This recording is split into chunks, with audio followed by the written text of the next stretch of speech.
দেখছেন ATN news আর এর সঙ্গে আছি আমি আশরাফ আল মাহাথির। শুরুতে এই সংবাদ শিরোনাম।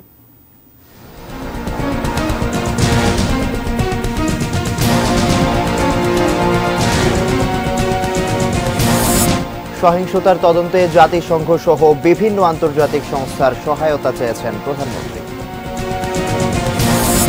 জামাত শিবিরকে নিষিদ্ধ করার প্রক্রিয়া চলছে জানালেন স্বরাষ্ট্রমন্ত্রী। ডিবি প্রধান হারুনুর রশিদ বদলি।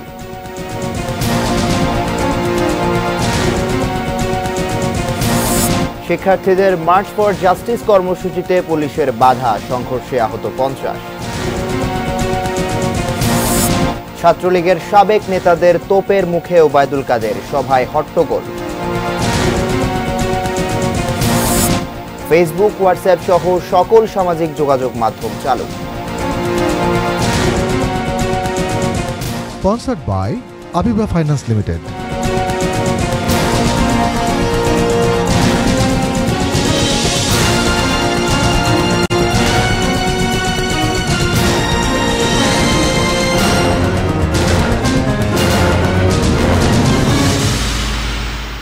শিরোনাম শুনছিলেন, এবারে বিস্তারিত।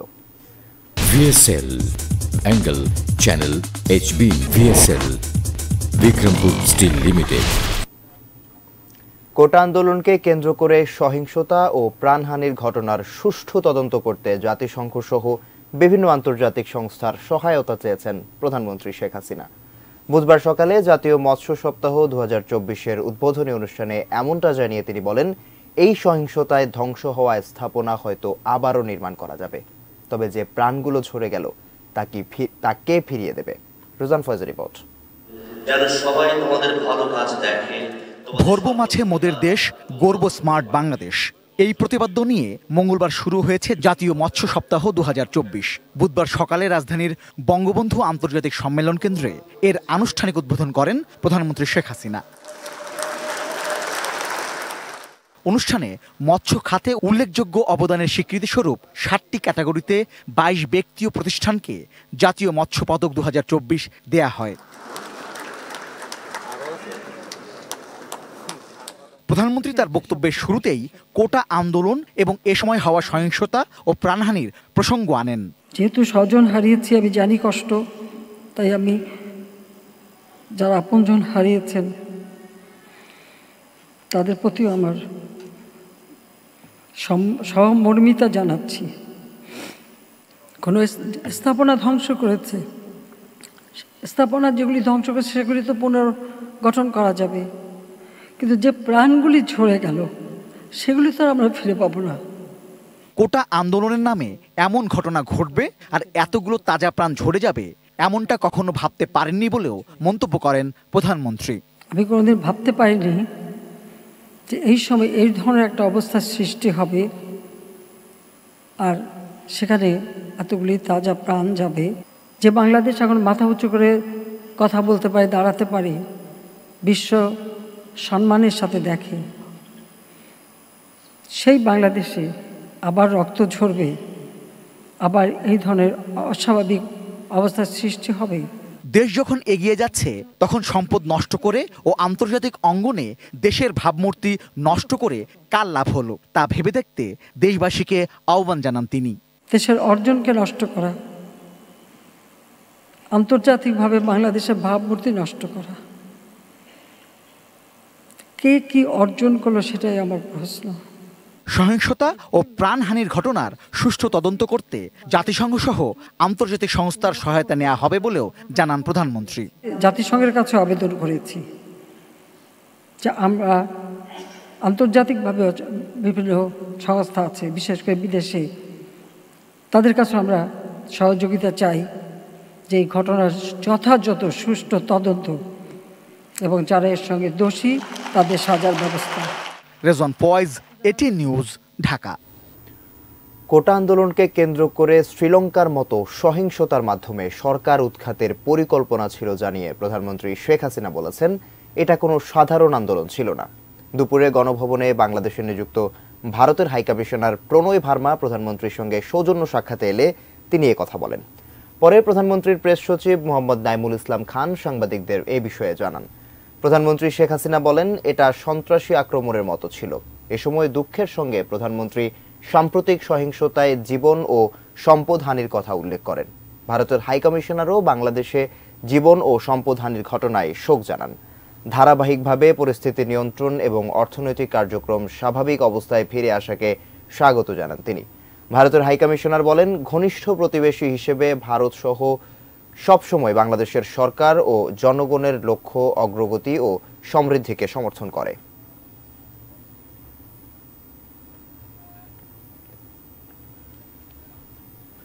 কোটা সংস্কার আন্দোলনকে কেন্দ্র করে সম্প্রতি দেশের বিভিন্ন স্থানে সহিংসতায় আহতদের শারীরিক অবস্থা ও চিকিৎসার খোঁজখবর নিতে রাজধানীর কুর্মিটোলা জেনারেল হাসপাতাল এবং জাতীয় বক্ষব্যাধি ইনস্টিটিউট ও হাসপাতাল পরিদর্শন করেন প্রধানমন্ত্রী শেখ হাসিনা। মঙ্গলবার বিকেল 5টার দিকে কুর্মিটোলা জেনারেল হাসপাতালে যান প্রধানমন্ত্রী। সেখান থেকে যান জাতীয় বক্ষব্যাধি ইনস্টিটিউট ও হাসপাতালে। প্রধানমন্ত্রী হাসপাতাল দুটিতে চিকিৎসাধীন আহতদের খোঁজ খবর নেন, তাদের সঙ্গে কথা বলেন। আহতদের যথাযথ চিকিৎসা নিশ্চিতে হাসপাতাল কর্তৃপক্ষকে প্রয়োজনীয় নির্দেশনা দেন। গুরুতর আহতদের কষ্ট প্রত্যক্ষ করে এবং বর্বরতার কথা শুনে আবেগ আপ্লুত হন প্রধানমন্ত্রী শেখ হাসিনা।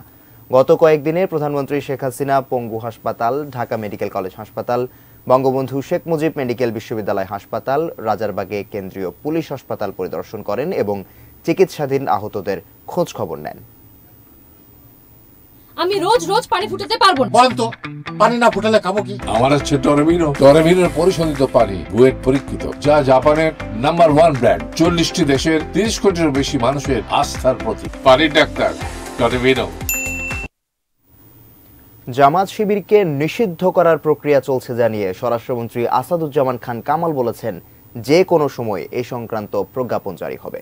সন্ধ্যায় সচিবালয়ে নিজ কার্যালয়ে সাংবাদিকদের একথা জানান তিনি। যখন জামাত শিবির নিষিদ্ধ, এটা আগেই নিষিদ্ধ ছিল। আপনারা জানেন জিয়া রহমান সাহেব এসে আবার তাদেরকে রাজনৈতিক অধিকারটা দিয়েছিল দল করার, এবং এদেশের মুক্তিযুদ্ধের পক্ষের দলগুলি এবং এদেশের সুশীল সমাজ সবাই জামাতকে তখন থেকে নিষিদ্ধ ঘোষণা করার জন্য অবিরামভাবে বলে আসছিল। এটা জনগণের একটা দাবি ছিল। মাননীয় প্রধানমন্ত্রী সবার সঙ্গে আলাপ আলোচনার মাধ্যমে যেটা সিদ্ধান্ত নিয়েছেন, সেই সিদ্ধান্ত অনুযায়ী আইনও আছে, সন্ত্রাস দমন আইন বোধ হয় না, সন্ত্রাস দমনে 18 অনুচ্ছেদের বোধ হয় এইরকম একটা সুযোগ রয়েছে। আমরা বললাম তো এটা প্রক্রিয়াধীন। আমরা এই যে কোনো সময়ই কোন আইন কোন কিছুতে এগুলি সবগুলি নিয়ে চলছে, কাজ চলছে। যে কোনো সময় হয়তো সিদ্ধান্ত আসলেই আমরা ঘোষণা দিই। আলোচিত ডিবি প্রধান হারুনুর রশিদ সহ ঢাকা মেট্রোপলিটন পুলিশের অতিরিক্ত পুলিশ কমিশনার পদমর্যাদার 3 কর্মকর্তাকে বদলি করা হয়েছে। বুধবার ডিএমপি কমিশনার হাবিবুর রহমানের সই করা এক আদেশে এই বদলি করা হয়। এতে জানানো হয়, ডিবি প্রধানের পদ থেকে হারুনুর রশিদকে ঢাকা মেট্রোপলিটন পুলিশের অতিরিক্ত police commissioner crime and operations পদে বদলি করা হয়েছে। তার বদলে আশরাফুজ্জামানকে ডিএমপির অতিরিক্ত পুলিশ কমিশনার গোয়েন্দা পদে বদলি করা হয়েছে। সম্প্রতি বৈষম্য বিরোধী ছাত্র আন্দোলনের সমন্বয়কদের ডিবি হেফাজতে নেয়া এবং তাদের খাওয়ানোর ছবি প্রকাশ করে বেশ সমালোচিত হন হারুনুর রশিদ। সোমবার হাইকোর্ট ডিবি কার্যালয়ে বসিয়ে খাওয়ানোকে জাতির সঙ্গে মশকরা বলে মন্তব্য করেন।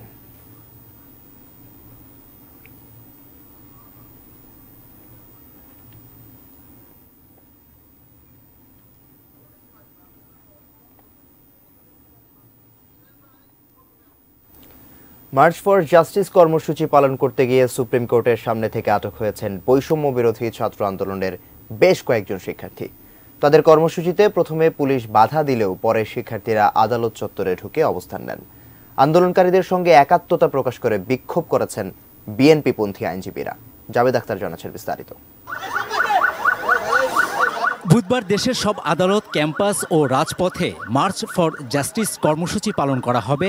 আগের দিন এমন ঘোষণা দেয় বৈষম্য বিরোধী ছাত্র আন্দোলন। দুপুরে এই কর্মসূচি পালনের জন্য সুপ্রিম কোর্টের মাজার গেটে জড়ো হতে থাকে বৈষম্য বিরোধী ছাত্র আন্দোলনের কর্মীরা, কিন্তু পুলিশের বাধার মুখে পড়েন তারা। এ সময় পুলিশ 6 থেকে 7 জনকে আটক করে। এদিকে বৈষম্য বিরোধী ছাত্র আন্দোলনের সমর্থনে বিক্ষোভ করেছেন সুপ্রিম কোর্টের বিএনপিপন্থী আইনজীবীরা। দুপুর 1:45টার দিকে সুপ্রিম কোর্ট বার ভবনের সামনে থেকে বিক্ষোভ মিছিল নিয়ে মাজার গেটে যান তারা। পুলিশের বাধায় বাইরে বের হতে না পারলেও আন্দোলনকারী শিক্ষার্থীদের পক্ষে বিভিন্ন স্লোগান দেন আইনজীবীরা। পরে দুপুর 1:15টার দিকে আইনজীবীরা মাজার গেট থেকে বেরিয়ে শিক্ষার্থীদের নিয়ে ভেতরে ঢোকেন। শিক্ষার্থীরা আদালত চত্বরে ঘণ্টাখানেক অবস্থান করে বিক্ষোভ করেন। পরে বাইরে বেরিয়ে মাজার গেটের সামনের সড়কে বিকেল 4টা পর্যন্ত অবস্থান করেন আন্দোলনকারী শিক্ষার্থীরা। কারো হাতে কোনো লাঠি সোটা কোনো কিচ্ছু ছিল না। আমাদেরকে এখানে দাঁড়াতে দেয়নি পুলিশ প্রশাসন। আমাদের এখান থেকে কয়েকজন শিক্ষার্থীকে গ্রেফতার করে নিয়ে যাওয়া হচ্ছে। এদিকে ঢাকা বিশ্ববিদ্যালয়ের দোয়েল চত্বর ও শহীদ মিনারের সামনেও আন্দোলনকারী শিক্ষার্থীরা বিক্ষোভ করেছেন। অনেক নিরীহ মানুষকে ধরে নিয়ে গেছে। আমার ভাই বোনগুলারে উঠায় নিয়ে যেতেছে পুলিশগুলা, ছাত্রলীগগুলো এমনি হাইটাম নিয়ে হাঁটতেছে। আমরা কেন আমাদের ভার্সিটিতে ঢুকতে পারতেছি না? শিক্ষার্থীদের দাবি ছাত্র জনতার উপর হামলা করে হত্যা, গণগ্রেপ্তার, মামলা, গুম ও খুনের বিচার। একই সঙ্গে জাতিসংঘের মাধ্যমে তদন্ত করে বিচারেরও দাবি তাদের। Javed Akhtar, ATN news, Dhaka. March for justice স্লোগানে দেশের বিভিন্ন স্থানে বিক্ষোভ করেছেন বৈষম্য বিরোধী ছাত্র আন্দোলনকারীরা। ডিবি হেফাজত থেকে অবিলম্বে 6 সমন্বয়কের মুক্তিসহ 9 দফা দাবির কর্মসূচি পালনের সময় কয়েকটি স্থানে পুলিশি বাধা ও লাঠিচার্জে আহত হন অন্তত 50 জন। আটক করা হয় বেশ কয়েকজনকে। প্রতিনিধিদের তথ্য ছবিতে রিপোর্ট। বুধবার সকালে চট্টগ্রামে বৈষম্য বিরোধী আন্দোলনকারীদের একাংশ নগরীর জেলা পরিষদ ভবনের সামনের সড়কে অবস্থান নেয়। পরে বিএনপি শিবির সমর্থিত আইনজীবীদের এক পক্ষ আন্দোলনে যোগ দেয়। শিক্ষার্থী ও আইনজীবীদের সম্মিলিত দলটি মিছিল নিয়ে আইনজীবী ভবনের সামনে বিক্ষোভ করে। বরিশাল নগরীর সদর রোডে শিক্ষার্থীরা জড়ো হলে পুলিশ তাদের বাধা দেয়। এ সময় পুলিশ ও আন্দোলনরত শিক্ষার্থীদের সাথে ধাওয়া পাল্টা দেওয়া হয়। পুলিশের লাঠিচার্জে আহত হয় সাংবাদিক সহ বেশ কয়েকজন।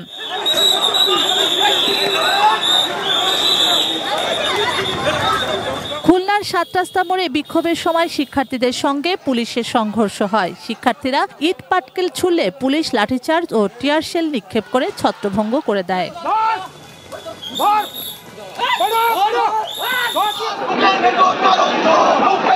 ঠাকুরগাঁয়ে অপরাজেয় 71-এ জড়ো হন শিক্ষার্থীরা।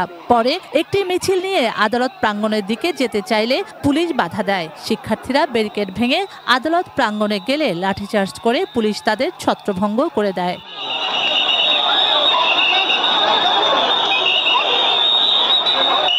সিলেটে আইন শৃঙ্খলা বাহিনীর বাধায় পণ্ড হয়ে যায় বৈষম্য বিরোধী ছাত্র আন্দোলনের কর্মসূচি। শিক্ষার্থীদের ছত্রভঙ্গ করতে টিয়ার শেল নিক্ষেপ করে পুলিশ। ময়মনসিংহে বিশ্ববিদ্যালয়, স্কুল, কলেজ সহ বিভিন্ন প্রতিষ্ঠানের শিক্ষার্থীরা বিক্ষোভ মিছিল করেন। এ সময় শিক্ষার্থীদের সঙ্গে অনেক অভিভাবকও অংশ নেন। নোয়াখালীতে বিনা বাধায় কর্মসূচি পালন করেন বিভিন্ন শিক্ষা প্রতিষ্ঠানের কয়েক হাজার শিক্ষার্থী।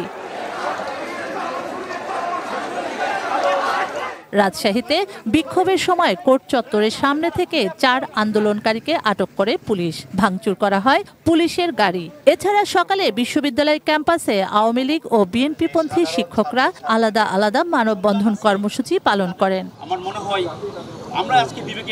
লক্ষ্মীপুরে আদালত চত্বরে বৈষম্য বিরোধী ছাত্র আন্দোলনকারীরা বিক্ষোভের চেষ্টা করলে পুলিশি বাধায় তা পণ্ড হয়। ছাত্রদের পক্ষে কিছু আইনজীবী বিক্ষোভের চেষ্টা করলে আওয়ামী লীগের আইনজীবীরা বাধা দেয়। দুপক্ষের মধ্যে উত্তেজনা ছড়িয়ে পড়ে ও হাতাহাতি হয়।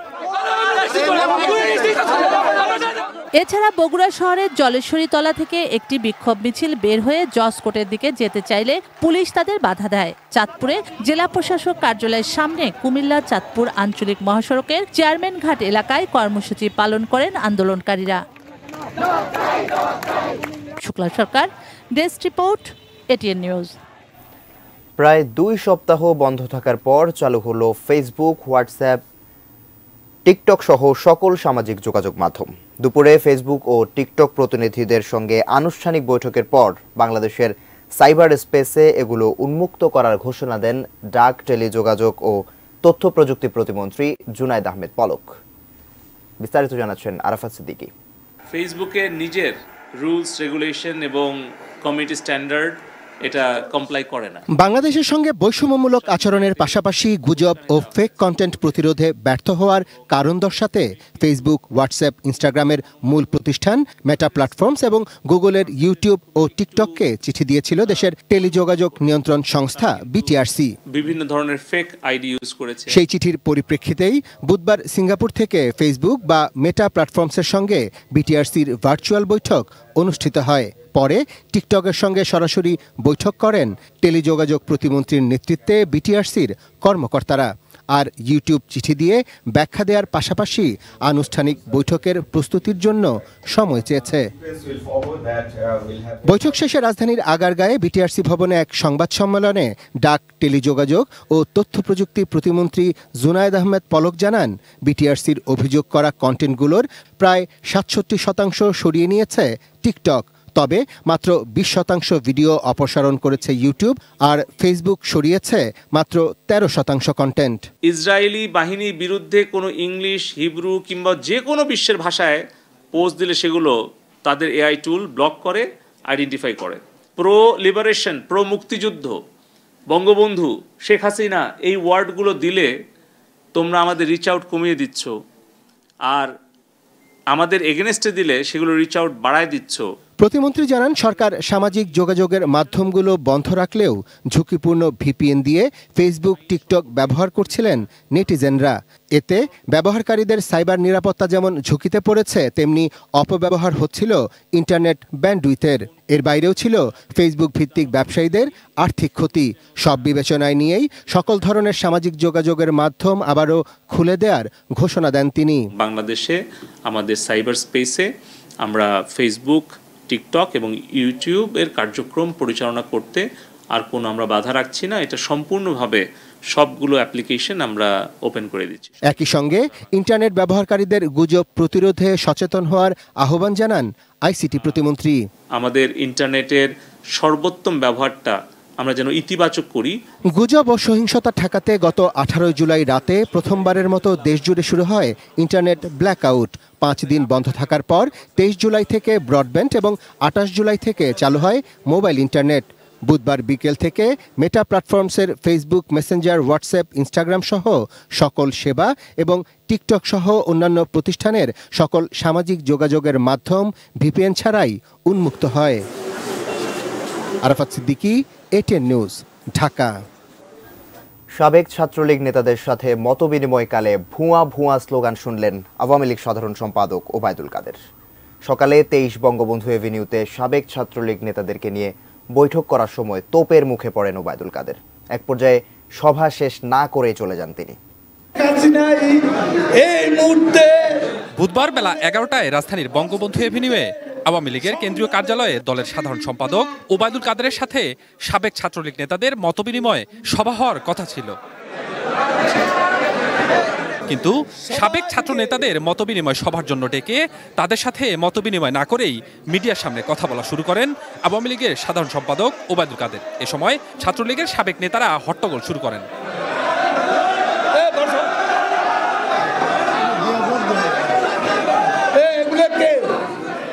হট্টগোলের কারণে সংবাদ সম্মেলন শেষ না করেই ওবায়দুল কাদের তার অফিসে চলে যান। তখন সাবেক নেতারা বিভিন্ন স্লোগান দিতে থাকেন। এ সময় ওবায়দুল কাদেরের সামনেই ভুয়া ভুয়া স্লোগান দেন অনেকে।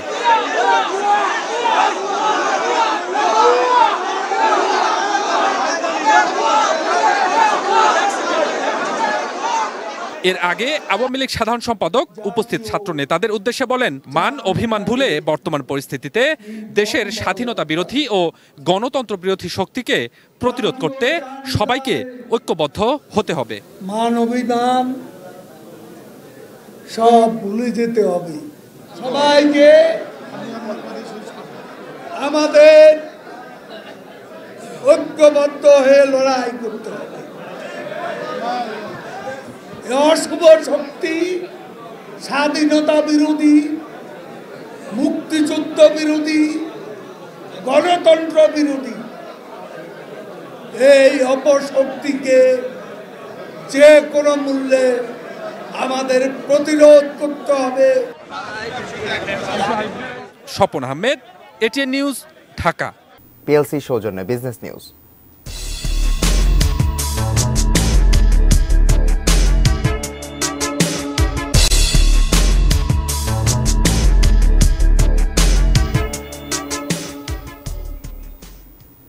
চলমান পরিস্থিতিতে নতুন করে সংকটে দেশের অর্থনীতি।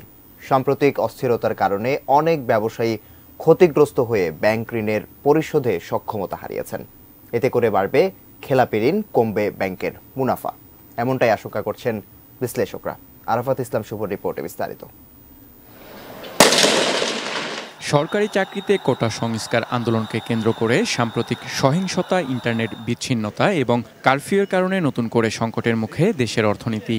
বিশেষ করে রপ্তানিমুখী শিল্প আর্থিক ক্ষতির মুখে পড়েছে বলে জানিয়েছেন ব্যবসায়ীরা। এতে করে ব্যাংকের খেলাপি ঋণ আরও বাড়তে পারে বলেও মনে করেন তারা।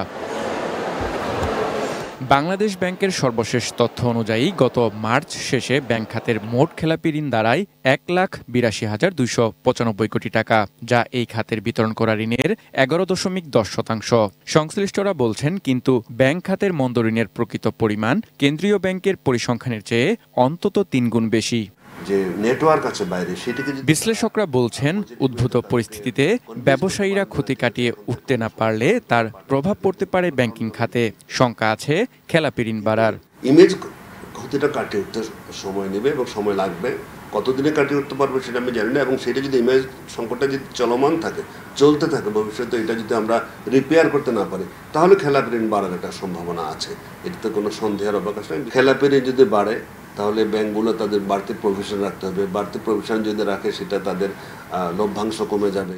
চলমান অস্থিরতা ব্যাংকিং খাতসহ সামগ্রিক অর্থনীতিতে বহুমুখী প্রভাব ফেলবে উল্লেখ করে অর্থনীতিবিদদের আশঙ্কা, এতে বিদেশি বিনিয়োগকারীদের আস্থাও কমতে পারে। বিনিয়োগ করতে গেলে বিনিয়োগের যে পরিবেশ, আমাদের দেশীয় বিনিয়োগকারী বলি এবং আমরা যদি ফরেন ইনভেস্টর বলি, তো সেই পরিবেশটার জন্য তো আমার এই আজকের যে আমরা যে আন্দোলন দেখছি, কোটা সংস্কার আন্দোলন, এবং তার প্রেক্ষাপটে সরকারি যে এক্সট্রিম মেজার্স নিচ্ছে, তাহলে একটা বিদেশি বিনিয়োগকারীর জন্য, যদি আমাদের বিদেশি বিনিয়োগ কম, কিন্তু পরিবেশটা সম্পর্কে কি সিগন্যাল দেয়, তাদের যে আস্থা, সেই আস্থা জায়গাটা কোথায় থাকবে? আরাফাত ইসলাম শুভ, এটিএন নিউজ, ঢাকা। জানাবো মেটাল প্রেজেন্স কৃষি সংবাদ, সুজলা সুফলা।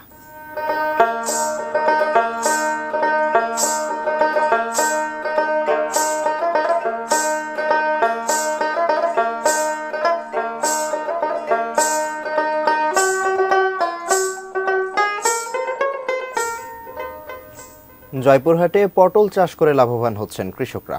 স্বল্প খরচ ও লাভ বেশি হওয়ায় প্রতি বছরই বাড়ছে পটলের আবাদ। চলতি বছর জেলাটিতে 465 হেক্টর জমিতে পটল চাষ হয়েছে।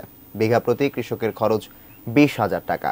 পাইকারি বাজারে প্রতিমন পটল বিক্রি হচ্ছে 700 থেকে 800 টাকা দরে। প্রতি বিঘা জমিতে কৃষকের লাভ হচ্ছে 40 থেকে 50,000 টাকা। পটল চাষে কৃষকদের পরামর্শ সহ সব ধরনের সহায়তা দিচ্ছে জেলা কৃষি বিভাগ।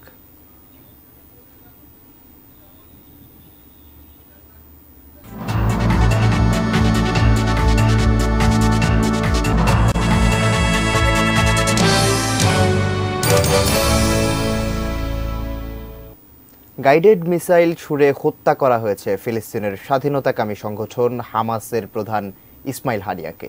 এই হত্যাকাণ্ডের প্রতিশোধ নেয়ার অঙ্গীকার করেছে ইরান ও হামাস। 3 দিনের শোক ঘোষণা করেছে ইরান। নিন্দা জানিয়েছে রাশিয়া, চীন, তুরস্ক, জর্ডান ও লেবানন। ইসরায়েলকে দায়ী করা হলেও হানিয়াকে হত্যার বিষয়ে এখনও মুখ খোলেনি দেশটি। আর যুক্তরাষ্ট্র এ ব্যাপারে কিছুই জানত না বলে জানিয়েছেন পররাষ্ট্রমন্ত্রী অ্যান্টনি ব্লিংকেন। বিস্তারিত শাওন মাহফুজের প্রতিবেদনে। ইরানের নতুন প্রেসিডেন্ট মাসুদ পেজেশকিয়ানের অভিষেক অনুষ্ঠানে যোগ দিতে মঙ্গলবার তেহরানে অবস্থান করছিলেন হামাস প্রধান ইসমাইল হানিয়া। উত্তর তেহরানে তিনি যে বাসভবনে ছিলেন সেখানেই গাইডেড মিসাইল ছুড়ে তাকে হত্যা করা হয়। হামলায় হানিয়ার দেহরক্ষীদের একজন নিহত হন। হত্যাকাণ্ডের জন্য ইসরায়েলকে দায়ী করা হলেও এখনও এ বিষয়ে মুখ খোলেনি দেশটি। তবে হানিয়াকে হত্যার সমুচিত জবাব দেওয়ার অঙ্গীকার করেছে হামাস। এই হত্যার প্রতিশোধ নেয়া ইরানের দায়িত্ব বলে মন্তব্য করেছেন দেশটির সর্বোচ্চ ধর্মীয় নেতা আয়াতুল্লাহ আলী খামেনি। ইসমাইল হানিয়াকে সাহসী নেতা আখ্যায়িত করে এই হত্যাকাণ্ডের জন্য ইসরায়েলকে চরম মূল্য দিতে হবে বলে জানিয়েছেন প্রেসিডেন্ট মাসুদ পেজেশকিয়ান। নিন্দা জানিয়েছে চীন, রাশিয়া, তুরস্ক, লেবানন, জর্ডান ও কাতার। এটি পুরোপুরি অগ্রহণযোগ্য রাজনৈতিক হত্যাকাণ্ড বলে মন্তব্য করেছে রাশিয়া। এ ঘটনায় মধ্যপ্রাচ্যে উত্তেজনা বৃদ্ধির পাশাপাশি গাজায় যুদ্ধবিরতির আলোচনা ভেস্তে যাওয়ার আশঙ্কা করছে কাতার। তবে যুক্তরাষ্ট্র এ ব্যাপারে কিছুই জানত না বলে জানিয়েছেন দেশটির পররাষ্ট্রমন্ত্রী অ্যান্টনি ব্লিংকেন। বৃহস্পতিবার তেহরানে জানাজা শেষে শুক্রবার ইসমাইল হানিয়ার মরদেহ নেওয়া হবে কাতারে। সেখানে লুসাইল শহরে তাকে দাফন করা হবে। হানিয়ার উত্তরাধিকার হিসেবে তালিকায় রয়েছে জ্যেষ্ঠ নেতা ইয়াহিয়া সিনেওয়ার, খালেদ মেশাল ও জাহের জাবারিনের নাম।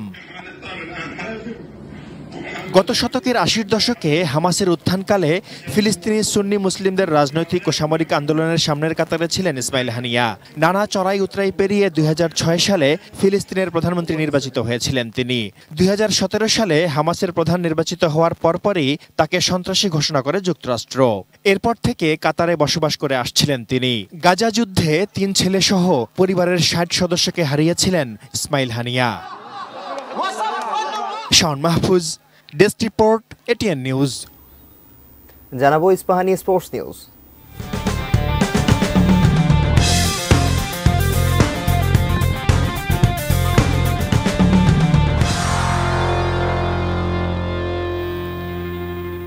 অলিম্পিক আর্চারিতে প্রথম রাউন্ড থেকেই বিদায় নিয়েছেন বাংলাদেশের আর্চার সাগর ইসলাম। ব্যক্তিগত রিকার্ভে ইতালির মাউরো নেসপোলির কাছে ৬-০ পয়েন্টে হেরেছেন তিনি। বুধবার এলিমিনেশন রাউন্ডে ৩ শটের প্রথম ৩ সেটে ৭৮ স্কোর করেছেন সাগর ইসলাম। ৯ শটের মধ্যে 10-এ 10 করেছেন মাত্র দুবার। বিপরীতে ৫ শটে 10-এ 10 করা টোকিও অলিম্পিকে রূপা জেতা মাউরো নেসপোলির স্কোর দাঁড়ায় ৮৫। তাতেই ২ সেট বাকি থাকতে বিদায় নিশ্চিত হয় সাগরের। এর আগে ব্যক্তিগত রিকার্ভ ইভেন্টের র্যাঙ্কিং রাউন্ডে ৬৪ জনের মধ্যে ৪৫তম স্থানে নাম লেখান যোগ্যতা মানে সরাসরি অলিম্পিকে যাওয়া বাংলাদেশের একমাত্র এই অ্যাথলেট।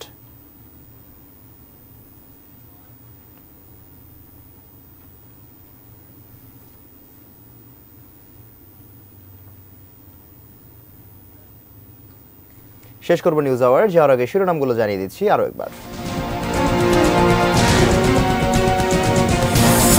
সহিংসতার তদন্তে জাতিসংঘ সহ বিভিন্ন আন্তর্জাতিক সংস্থার সহায়তা চেয়েছেন প্রধানমন্ত্রী। জামাত শিবিরকে নিষিদ্ধ করার প্রক্রিয়া চলছে জানালেন স্বরাষ্ট্রমন্ত্রী। ডিবি থেকে হারুনুর রশিদকে বদলি।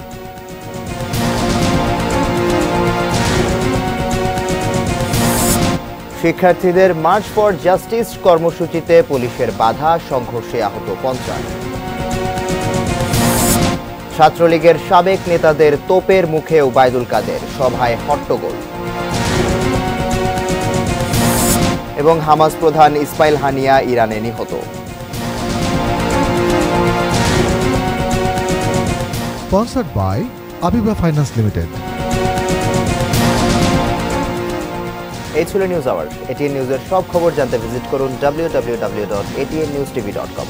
এছাড়া চোখ রাখুন এটিএন নিউজের ইউটিউব ও ফেসবুক পেজে। সঙ্গে থাকুন, দেখতে থাকুন এটিএন নিউজ। ধন্যবাদ।